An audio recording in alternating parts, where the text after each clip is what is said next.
तो अब नया टॉपिक पढ़ते हैं, ग्रेविटेशन। ठीक है, तो उसमें सबसे पहले जो सोलर सिस्टम और यूनिवर्स के बारे में जो कुछ थ्योरीज आई थी सबसे पहले उनको डिस्कस करेंगे। ठीक है, तो जो सबसे पहले थ्योरी दी थी वो दी थी पेटोलमी ने। ठीक है, कब दी थी? ये दी थी आपको 1 AD के आसपास।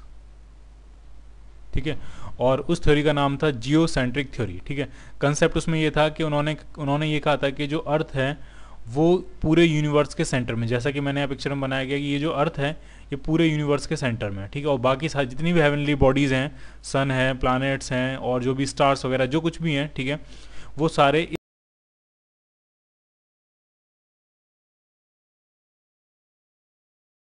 ठीक है, तो आपको लिख लेना है जो फर्स्ट थ्योरी आई थी वो आई थी आपकी जियोसेंट्रिक थ्योरी। ठीक है, ठीक है, जियोसेंट्रिक थ्योरी। और कंसेप्ट उसमें इतना था कि जो अर्थ को क्या माना था, सेंटर ऑफ द यूनिवर्स। ठीक है, अर्थ कहा था कि अर्थ स्टेशनरी है, फिक्स्ड है, और कहाँ फिक्स्ड है? वो यूनिवर्स के सेंटर में। ठीक है, and all the heavenly bodies like sun, stars, planets, moon etcetera are moving around the sun, sorry around the earth which is stationary and was taken as the centre of universe. ठीक है, अर्थ को क्या माना है? Stationery और centre of universe. ठीक है, और ये जो थ्योरी दी थी, फर्स्ट थ्योरी ये दी थी पेटोलमी ने। कब दी थी? 1 AD। क्लियर? ठीक है, उसके बाद जो नेक्स्ट थ्योरी आई वो दी आर्यभट्ट ने। ठीक है, आर्यभट्ट।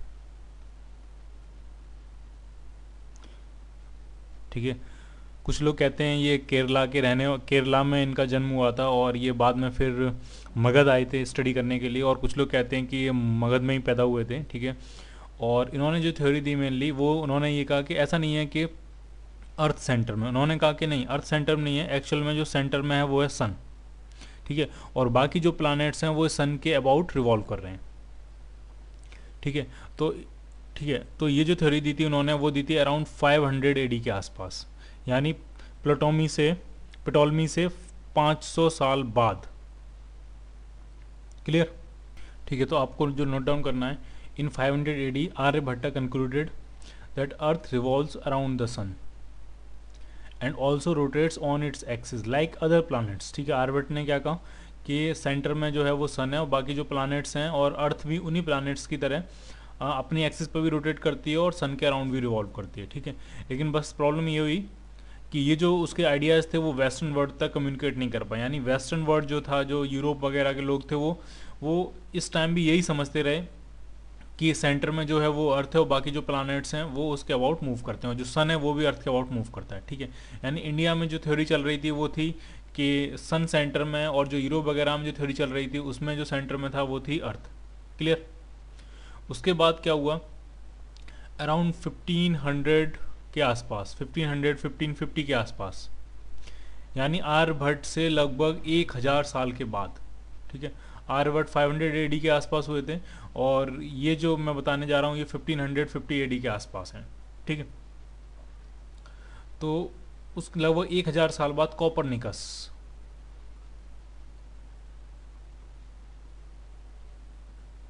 ठीक है, कॉपरनिकस ने ये कहा कि नहीं, ऐसा नहीं है कि अर्थ सेंटर में। कॉपरनिकस ने ये कहा कि उन्हें तो आर्यभट्ट के बारे में कुछ पता नहीं था। ठीक है, उन्होंने अपनी रिसर्च की और उससे उन्होंने ये बताया कि जो सेंटर में है वो सन है।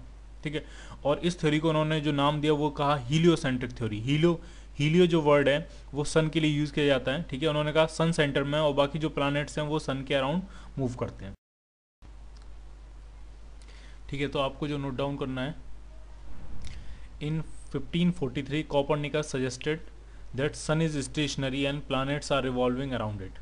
This is called heliocentric theory. ठीक है, पहली जो थ्योरी थी यूरोप में जो चल रही थी उसका नाम था जियोसेंट्रिक थ्योरी। ठीक है, आर्यभट्ट बीच में आए, उन्होंने कुछ कहा लेकिन वो वेस्टर्न वर्ल्ड तक पहुंच नहीं पाया, यूरोप तक पहुंच नहीं पाया, वो इंडिया में ही समेट के रह गया। ठीक है, तो फिर कॉपरनिकस ने उसको दोबारा से रीडिस्कवर किया। ठीक है, और वो लगभग 1000 साल के बाद। ठीक है, और इस थ्योरी का नाम क्या दिया? Heliocentric theory. ठीक है, और इस थ्योरी को लेटर बाद में किसने सपोर्ट किया? गैलीलियो ने।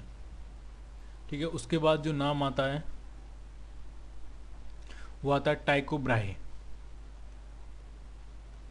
ठीक है, इसको अगर हम दानिश में प्रोनाउंस करेंगे तो ये है टीको ब्राहे। ठीक है, टीको ब्राहे। ठीक है, वो कब से कब तक हुए थे? वो हुए थे अराउंड 1546 से लेकर 1601 तक, ठीक है। और उन्होंने अपनी पूरी लाइफ जो इन्वेस्ट की वो ऑब्जर्वेशन लेने में, ठीक है। वो नेकेड आई से ऑब्जर्वेशन लेते थे, ठीक है, प्लैनेट्स की पोजीशन, सन की पोजीशन, मून की पोजीशन, ठीक है, और उनका मूवमेंट कैसे होता है वो सब कुछ, ठीक है।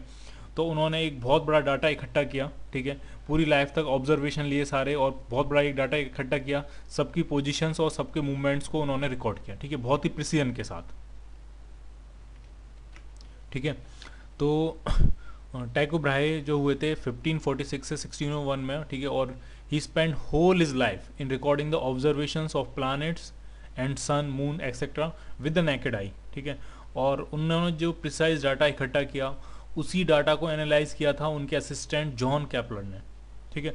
और उसी डाटा को एनालाइज करके जॉन कैपलर ने प्लानिटरी मोशन के 3 बेसिक लॉज फॉर्मुलेट किए, ठीक है।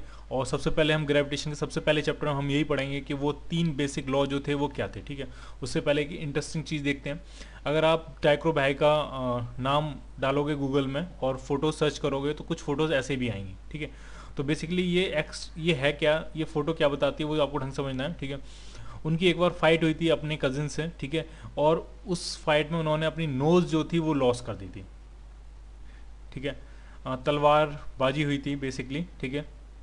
फिर टाइको ब्राहे ने क्या किया कि उन्होंने अपने लिए कॉपर की एक मेटल की नोज़, मतलब एक एक्स्ट्रा नोज़ बनवाई, और वो फिर उसको ग्लू यहाँ अपने नाक पे यहाँ पे ग्लू फिट करके रखते थे, ठीक है। तो अभी तक हमने ये देखा कि टाइको ब्राहे ने ऑब्जर्वेशन से जो डाटा इकट्ठा किया था, उसी डाटा को एनालाइज करके, उसी डाटा को प्रोसेस करके जॉन कैपलर ने, जो उनका असिस्टेंट था जॉन कैपलर ने, प्लानिटरी मोशन के 3 लॉज फॉर्मुलेट किए, ठीक है। और इन्हीं लॉज को यूज़ करके न्यूटन ने जो ग्रेविटेशन का लॉ था वो प्रपोज किया, ठीक है। तो वो कौन कौन से 3 लॉज हैं प्लानिटरी मोशन के? कैपलर के जो 3 लॉज हैं, Kepler's first law, कैपलर second law, कैपलर third law, ठीक है, ऑफ प्लानिटरी मोशन, ठीक है। तो सबसे पहले वो डिस्कस करेंगे यहाँ पर, ठीक है। जो फर्स्ट लॉ था, वो फर्स्ट लॉ ये है कि the orbit of every planet is an ellipse, ठीक है। जो प्लानट मूव कर रहे हैं सन के अराउंड, ठीक है, तो उनका जो ऑर्बिट होता है वो इलिप्टिकल ऑर्बिट होता है, इलिप्स में वो मूव करते हैं with the sun at one of the 2 foci, ठीक है। अगर आप इलिप्स बनाओगे तो इलिप्स के 2 फोकस होते हैं, ढंग समझना आपको। अगर जैसे मैं इलिप्स बनाऊँ, मान लिया मैंने ये इलिप्स बनाया, ठीक है, तो हर इलिप्स के 2 फोकस होते हैं, ठीक है। एक सेंटर होता है, 2 फोकस होते हैं।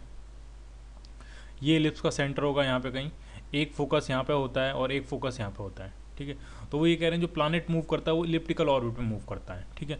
और उस इलिप्स के किन्हीं 2 फोकस में से किसी एक फोकस पे सन होगा। मान लिया अगर मैं इस पे सन बनाऊँ तो ये मान लिया क्या है, इस फोकस पे क्या है, ये सन, ठीक है। और प्लानट कहीं यहाँ पे ये मूव कर रहा है, ठीक है। तो फर्स्ट जो लॉ है केपलर का, वो है कि the orbit of every planet is an ellipse, ठीक है। प्लानट का जो ऑर्बिट होता है वो क्या होता है, ellipse, having sun at one of its focus, ठीक है, having sun at one of its focus. Clear? थोड़ा सा और इलिप्स के बारे में पढ़ लेते हैं, ठीक है। ये जो एक्सिस होती है, दोनों फोकस को ज्वाइन करती हुई ये जो लाइन होती है, ठीक है, दोनों फोकस और सेंटर को ज्वाइन करती हुई लाइन होती है, इसको कहते हैं मेजर एक्सिस। और ये जो एक्सिस होती है इसको कहते हैं हम माइनर एक्सिस, ठीक है। ये वाली जो लाइन है इसको कहते हैं मेजर एक्सिस, ये क्या है आपकी माइनर एक्सिस, ठीक है। एक फोकस ये है, एक फोकस ये है, ठीक है। एक फोकस पे किसी एक पे सन है, ठीक है।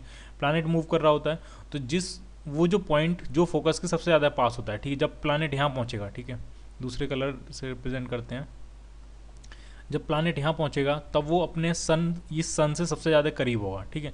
तो ये जो पॉइंट होता है इसको हम कहते हैं पेरिहीलियन,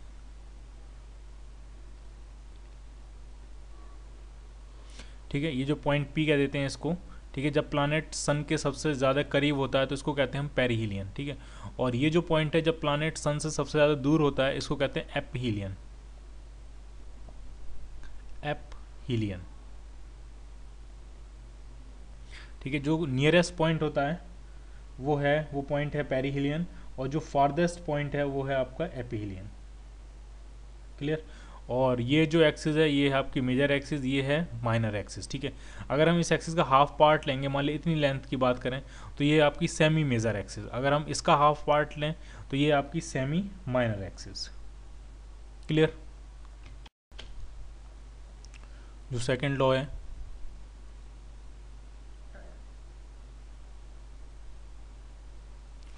वो सेकंड लॉ ये है कि a line joining a planet and the sun sweeps out equal area during equal time during equal interval of time. इसको ढंग से समझना, जैसे मान लिया एक फोकस पे ये सन है, ठीक है, ये सन है, और मान लिया कहीं प्लानट है, मान लिया अभी यहाँ पे कहीं ये प्लानट है पी। तो जो लाइन सन और प्लानट को जोड़ेगी, जो वेक्टर होगा, पोजीशन वेक्टर होगा प्लानट का,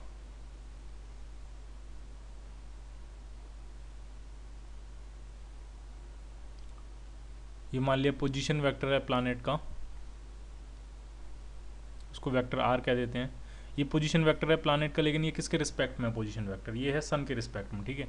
तो ये जो पोजीशन वेक्टर है वो इक्वल टाइम में इक्वल एरिया स्वीप करेगा, ठीक है। मतलब अगर आपने उसको कोई fix time interval delta T यहाँ दिया है, ठीक है, तो प्लानट मान लिया मूव करते करते यहाँ तक आ गया, पी डैश, ये फाइनल पोजीशन है इसकी, ठीक है। तो ये मूव करते करते यहाँ आ गया, तो ये जो पोजीशन वेक्टर होगा वो कितना एरिया स्वीप करेगा, तो पोजीशन वेक्टर का यहाँ पे आ जाएगा, ठीक है। तो जो एरिया स्वीप करेगा पोजीशन वेक्टर वो ये एरिया होगा, क्लियर, ठीक है। जितना पोजीशन वेक्टर ने इतना एरिया डेल्टा एरिया अगर हम इसको बोल रहे हैं, तो इतना ये जो डेल्टा एरिया ये कितने टाइम में स्वीप किया, तो वो टाइम है डेल्टा टी टाइम लिया उसने, ठीक है। तो अगर मान लिया कुछ देर बाद प्लानट यहाँ पहुँच जाएगा, कहीं मान लिया यहाँ पे है ये प्लानट पी, ठीक है, और ये मूव कर रहा है आगे की तरफ, ठीक है, और अगर आपने फिर से इसको कितना टाइम दिया, डेल्टा टी टाइम दिया, तो देखते हैं इसका पोजीशन वेक्टर कहाँ पहुँचेगा। तो इसका जो पोजीशन वेक्टर होगा, अभी मान लिया ये यहाँ पे है, ठीक है, और थोड़ी देर बाद इसका जो पोजीशन वेक्टर है वो कहीं यहाँ पहुँच गया होगा, ठीक है, उतने ही सेम टाइम डेल्टा टी में, ठीक है। ये पोजीशन वेक्टर है उसका आर, ठीक है, और आपने इसको डेल्टा टी टाइम दिया, तो प्लैनेट मूव करते करते यहाँ पहुँच जाएगा। तो ये पोजीशन वेक्टर ने कितना एरिया स्वीप किया होगा, तो ये जो एरिया है ये पोजीशन वेक्टर ने स्वीप किया होगा, कितने टाइम में स्वीप किया ये एरिया, तो वो टाइम है डेल्टा टी, ठीक है। तो पॉइंट बस इतना है कि ये जो पोजीशन वेक्टर होता है, किसका पोजीशन वेक्टर होता है, प्लैनेट का, किसके रिस्पेक्ट में, सन के रिस्पेक्ट में, ठीक है। ये इक्वल टाइम में इक्वल एरिया स्वीप करता है, ठीक है। आप डेल्टा टी टाइम उसको यहाँ दो, डेल्टा टी टाइम यहाँ प्रोवाइड करो, डेल्टा टी टाइम यहाँ प्रोवाइड करो, जो एरिया स्वीप कर रहा होगा पोजीशन वेक्टर वो हर जगह सेम होगा, ठीक है। इससे आप ये अंदाज़ा लगा सकते हो कि जब प्लैनेट पास होगा, सन के पास होगा, तो वो तेज़ी से मूव कर रहा होगा, क्योंकि टाइम इक्वल टाइम में इक्वल एरिया स्वीप करना है, ठीक है। तो यहाँ पे पोजीशन वेक्टर की लेंथ कम है, तो उसको ज़्यादा घूमना पड़ेगा, क्योंकि एरिया जो होना चाहिए वो क्या होना चाहिए, सेम, ठीक है। और जब जब जब आपको प्लैनेट सन से दूर होगा, मान लिया यहाँ पे प्लैनेट है ये, ठीक है, तो यहाँ पे पोजीशन वेक्टर की लेंथ काफ़ी ज़्यादा है। तो यहाँ पे जो पोजीशन वेक्टर की लेंथ है, ये जो लेंथ है ये काफ़ी ज़्यादा है, तो जो प्लैनेट का यहाँ पे मूवमेंट होगा वो काफ़ी स्लो होगा, ठीक है, क्योंकि उसको इक्वल टाइम में क्या स्वीप करना है, इक्वल एरिया स्वीप करना है, क्लियर। तो सेकंड केपलर सेकंड लॉ आपको ध्यान रखना है, line joining planet and the sun, या फिर ऐसा कह सकते हो position vector of planet with respect to sun sweeps out equal area during equal intervals of time, clear. जो थर्ड लॉ है, थर्ड लॉ ये कहता है the square of the orbital period of a planet, ठीक है। जो यहाँ से यहाँ तक जो टाइम पीरियड होगा एक ऑर्बिट को कंप्लीट करने में, एक बार सन के अबाउट रिवॉल्व करने में जो प्लैनेट टाइम लेगा, ठीक है, उसको हम कहते हैं ऑर्बिटल पीरियड, ठीक है। तो उस पीरियड को अगर हम टी से रिप्रेजेंट करें, तो ये कह रहे हैं टी का जो स्क्वायर होगा, the square of the orbital period of a planet is directly proportional to the cube of the semi major axis of the orbit. ये जो सेमी मेजर एक्सिस होती है, अगर ये ऑर्बिट, ये उसका इलिप्टिकल ऑर्बिट का सेंटर है, तो उसका जो हाफ पार्ट होता है इसको हम कहते हैं सेमी मेजर एक्सिस, और इसको रिप्रेजेंट करते हैं ए से। ये जो होती है ये होती है सेमी माइनर एक्सिस, को रिप्रेजेंट करते हैं हम बी से, और इलिप्स की जो एसेंट्रिसिटी होती है उसको हम लिखते हैं ई, ठीक है। तो यहाँ पे सिर्फ ये कह रहे हैं कि जो यहाँ पे कहीं सन होगा, मान लिया ये कहीं सन है, ये कह रहे हैं कि प्लैनेट को एक ऑर्बिट कंप्लीट करने में जो टाइम लगता है, टाइम का जो स्क्वायर है वो सेमी मेजर एक्सिस यानी ए के क्यूब के प्रोपोर्शनल है, क्लियर। टाइम का जो ऑर्बिटल पीरियड का जो स्क्वायर है, ठीक है, वो किसके क्यूब के प्रोपोर्शनल है, सेमी मेजर एक्सिस, और सेमी मेजर एक्सिस को हम किस रिप्रेजेंट करते हैं, ए से, ठीक है। तो T square is proportional to A cube, ठीक है।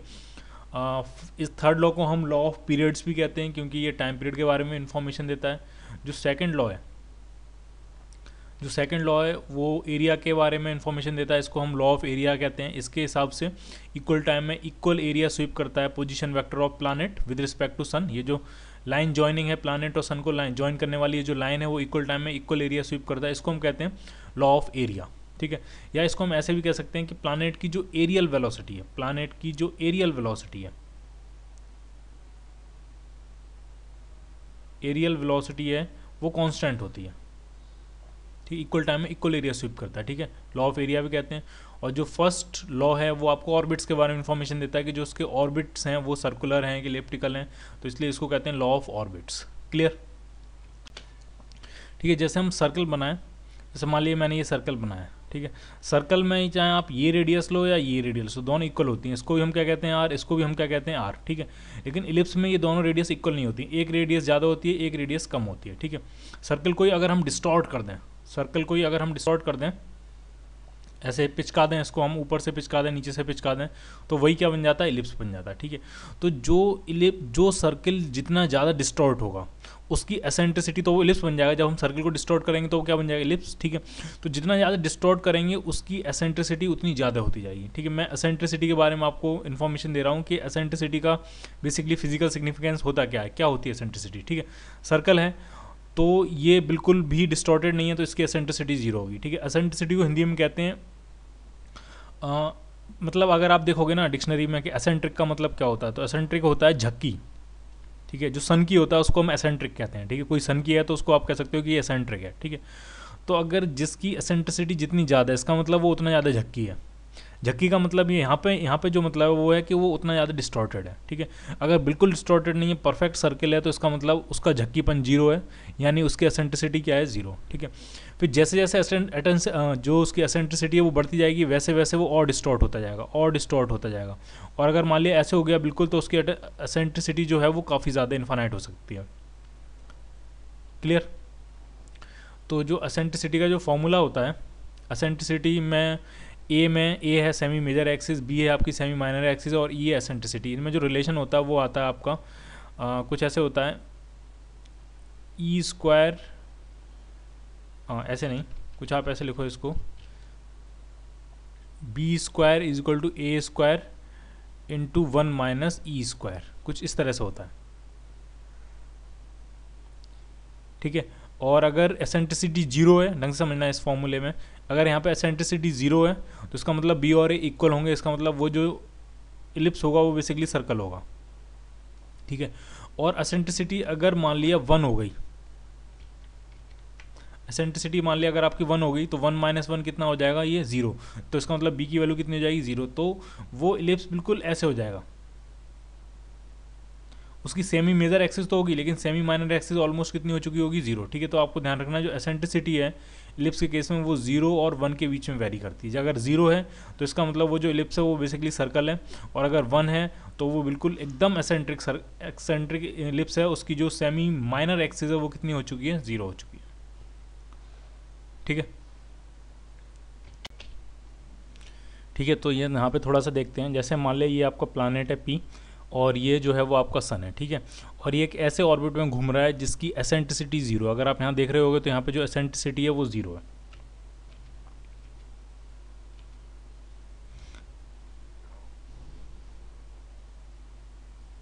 ठीक है। यहाँ पे जो एसेंट्रिसिटी लिखी है वो कितनी लिखी है, 0, इसका मतलब ये परफेक्ट सर्कल है, ठीक है। अब अगर इसको मैं एसेंट्रिसिटी को बढ़ाना शुरू करूँ तो आप देखना धीरे धीरे जैसे जैसे एसेंट्रिसिटी बढ़ती जा रही है, ये जो सर्कल है वो डिस्टॉर्ट होता जा रहा है। ये देखिए सर्कल कि ये जो लेंथ है वो बढ़नी शुरू हो गई है और ये वाली लेंथ कम होनी शुरू हो गई है, ठीक है। सेमी मेजर एक्सिस है उसकी लेंथ बढ़नी शुरू हो गई है और सेमी माइनर एक्सिस की लेंथ कम होनी शुरू हो गई है जैसे जैसे एसेंट्रिसिटी इंक्रीज होती जा रही है। क्लियर। तो अब ये इलिप्स बन चुका है, ठीक है। ये इसकी सेमी मेजर एक्सिस है और ये क्या है, इसकी सेमी माइनर एक्सिस है, ठीक है। अब जरा स्पीड देखते हैं। हमने क्या पढ़ा था कि सेकंड लॉ में जो हमने पढ़ा था वो ये था कि इक्वल टाइम में इक्वल एरिया स्वीप करता है, ठीक है। और उससे फिर हमने ये निकाला था, ठीक है, मैं इसको थोड़ा एसेंट्रिक कर देता हूँ, ठीक है, काफ़ी इतना, ठीक है। तो उससे मैंने ये निकाला था कि ये जो फार्देस्ट पॉइंट होता है इसको हम कहते हैं एपीहीलियन, और जो नियरेस्ट पॉइंट होता है उसको हम कहते हैं पेरीहीलियन, ठीक है।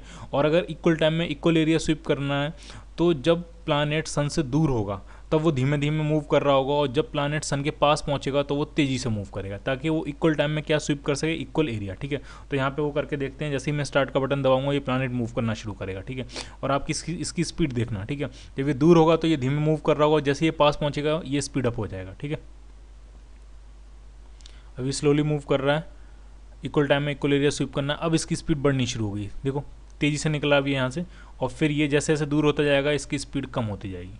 ठीक है, यहाँ पे स्पीड सबसे कम थी। ठीक है, और फिर स्पीड फिर से बढ़नी शुरू हो गई है, इंक्रीज होती जा रही है, होती जा रही है, होती जा रही है।